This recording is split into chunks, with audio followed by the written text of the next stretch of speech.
po. Asan ang nanay mo at tatay mo? Wala po. Kaya nga po, ako na po mag-isa dito pumunta eh. Ba't mo binagsak? Nakita ko yung card ni John P.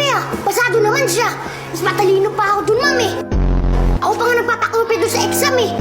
Hindi lang naman kasi yung grade sa exam ang kinukompute namin para ilagay sa report card mo.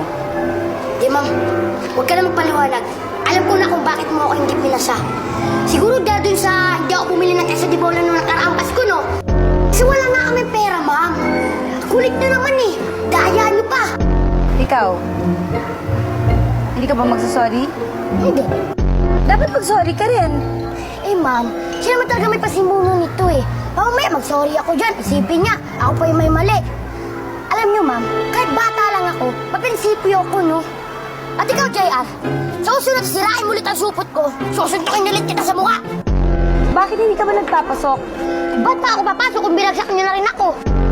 Alam ko na, ma'am, may naisip na ako. Bigyan niyo lang ako ng pera tapos magne-negosyo ako. Ba't ko gagawin yun? Siyempre, ma'am, sinira niyo na kinabukasan ko. Tignan niyo yung report card ko. Puro palakol, pulang-pula pa. At hindi na mabubura yun, ma'am. Habang buhay ko na dadalhin yun. Habang buhay. Kaya bigyan niyo na ako ng pera kasi magtitinda ako ng sampagita. Sabay pag marami na akong pera, magtitinda ako ng yosi. Pag big time na ako, aba, magtatayo ako ng club. Manager pa kayo, hati tayo sa pera.